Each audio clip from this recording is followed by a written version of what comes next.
बिस्मिल्लाहिर्रहमानिर्रहीम। आज हम एक ऐसा टॉपिक आपके लिए ऐसा मौजू लेकर आए हैं जिससे तकरीबन हर शहरी का कभी ना कभी वास्ता पड़ता रहता है।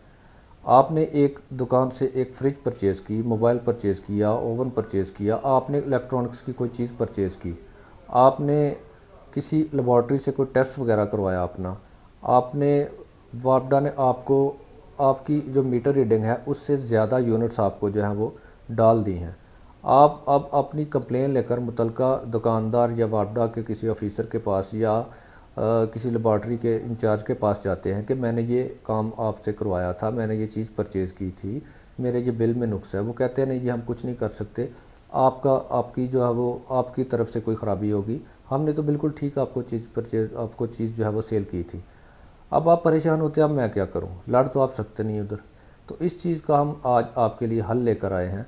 कानून आपको इतना अख्तियार देता है कि आपने जब कानूनी तौर पर उनके ख़िलाफ़ चाराजोई की तो आपकी चीज़ भी तब्दील होगी, आपकी कीमत वापस हो सकती है और आपकी जो अखराजात है, जो लॉस आपका उस वजह से इस सारे प्रोसेस में हुआ, वो भी आपको मिल जाएगा। तो आपने इस वीडियो को पूरा देखना है, इंशाल्लाह हम आपको मुकम्मल तफसीलात बताएंगे। Punjab consumer protection act 2005 Punjab में काम कर रहा है। इसके अलावा पाकिस्तान के जो बाकी दूसरे सूबे हैं वहाँ पर भी अपने अपने उनके कंज्यूमर प्रोटेक्शन एक्ट जो हैं वो बन चुके हैं। कुल मिला के ये पूरे पाकिस्तान में इस्लामाबाद समेत consumer courts consumer protection act के तहत काम कर रही हैं। पंजाब में बात करें तो पंजाब के 36 अजला हैं। 36 अजला में 17 कोर्ट्स जो हैं वो ऑपरेशनल हैं, वो काम कर रही हैं। कुछ कोर्ट्स ऐसी हैं जो एक से ज़्यादा अजला में ऑपरेशनल हैं।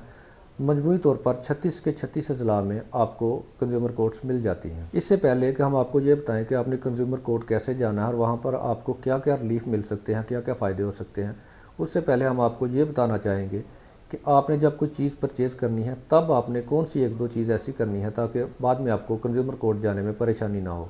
आपने जो भी प्रोडक्ट आप परचेज़ कर रहे हैं, आपने उसके ऊपर उसकी मैन्युफैक्चरिंग डेट, उसकी एक्सपायरी डेट ये ज़रूर नोट करनी है।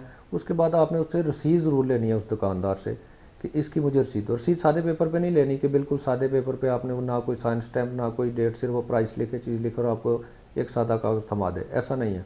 या तो वो उसके लेटर पैड पे वो रसीद बने, अगर लेटर पैड नहीं है, वो सादे पेपर पर लिख रहा है, उसके ऊपर डेट लिखे, चीज़ की डिटेल लिखे, उसकी प्राइस लिखे और नीचे अपनी ऑफिस की दुकान की जो भी उसकी शॉप है उसकी स्टैम्प ज़रूर आपने लगवानी है। वो रसीद आप अपने पास रख लें। उसके बाद फिर अगला मरहला आता है कि अगर आपकी कोई चीज़ में डिफेक्ट निकल आया, कोई फॉल्ट निकल आया, तो फिर आपने क्या करना है। दुकानदार अब चीज़ वापस लेने को तैयार नहीं है, ना ही वो आपकी बात सुनने को तैयार है। आपने किसी वकील से रब्ता करना है। वैसे तो ज़रूरी नहीं है कंज्यूमर कोर्ट में जाने के लिए वकील की बिल्कुल ज़रूरत नहीं है, आप ख़ुद भी कर सकते हैं, लेकिन बेहतर ये होता है कि आप वकील जो है उसको अपने साथ एंगेज कर लें।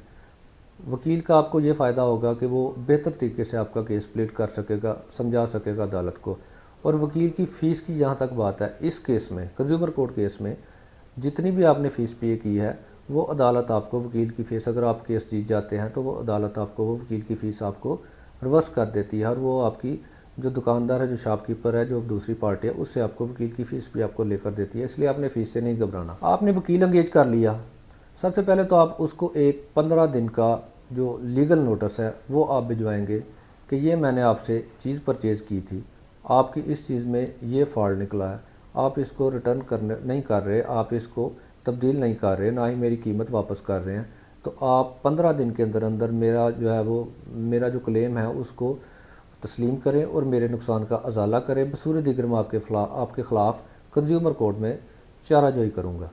ये नोटिस भेजने के बाद आपने 15 दिन वेट करना है। 15 दिन आपके नोटिस पे लग जाएंगे। टोटल 30 दिन होते हैं केस दायर करने के लिए। जब आपकी चीज़ ख़राब हो गई वहाँ से लेकर 30 दिन के अंदर अंदर आपने वो केस फाइल करना होता है। इसमें से 15 दिन जो है वो लीगल नोटिस के लिए आपने मुख्तस करने हैं।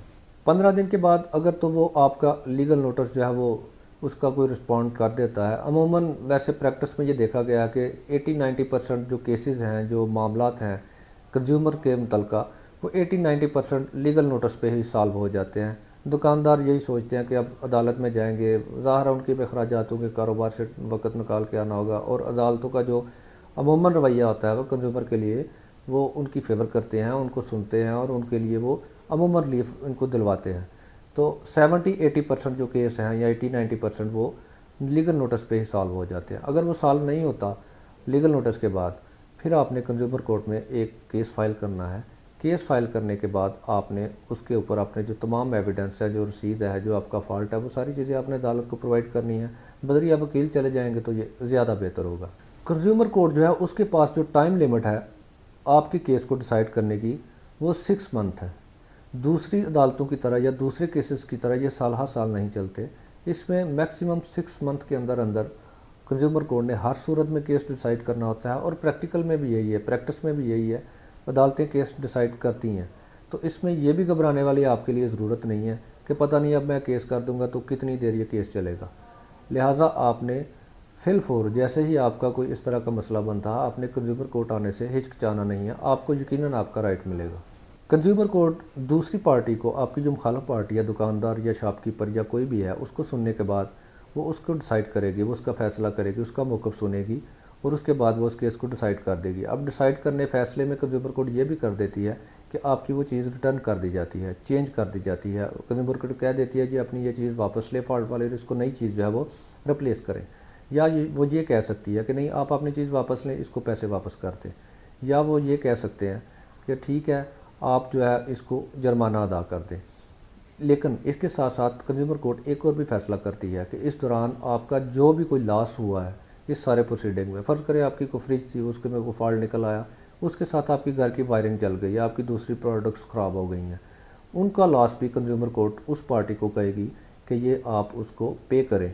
ये चीज़ तो आपने रिटर्न करनी है या इसकी कीमत आप इसको अदा करें, साथ साथ उसका जो लॉस हुआ है वो भी आप उसको पे करें। और एक दफ़ा मैं फिर आपको कह दूँ, साथ वो कंज्यूमर कोर्ट ये भी फैसला करती है कि इसने वकील को जितनी फ़ीस दी है वो भी आपने पे करनी है, ताकि इसको इंसाफ के असूल के लिए जो मुश्किलात पेश आई हैं उनका मुदावा हो सके। अगर आपका मुखालिफ फ़रीक ये चीज़ करने में नाकाम हो जाता है, वो आपकी अदालत के हुक्म के मुताबिक आपको वो चीज़ें पे नहीं करता, तो अदालत उसको सज़ा भी कर सकती है, जुर्माना भी कर सकती है, या दोनों चीज़ें एक साथ भी कर सकती है। अगर किसी को कंज्यूमर कोर्ट के फ़ैसले पे कोई इतराज़ है तो वो उसकी हाई कोर्ट में अपील करेगा, वो अपील भी कर सकता है। तो जनाब, अब आपने घबराना नहीं है अगर आपने कोई चीज़ परचेज़ कर ली है, क्योंकि ये आपका राइट है, आप कंज्यूमर हैं, आपने पैसे पे किए हैं उस दुकानदार की, उस जो है जो भी कंपनी आप जहाँ से आप चीज़ परचेज़ कर रहे हैं उसकी ड्यूटी है, उसकी ज़िम्मेदारी है कि जिस चीज़ के आप उसको पैसे दे रहे हैं वो चीज़ जो है वो आपको उसके बदले में एक्यूरेट वही चीज़ दे। तो अगर खुदा न खास्ता आपके साथ ऐसा हो जाता है, हमारे माशरे में तो अक्सर ऐसा होता है, दुकानदार का रवैया चीज़ देते वक्त और होता है, लेकिन अगर आप उसको रिटर्न करने जाएँ या उसमें कोई नुक्स निकल आए, वो वापस करते वक्त उसका रवैया कुछ और तरह से होता है। तो अब आपने घबराना नहीं है।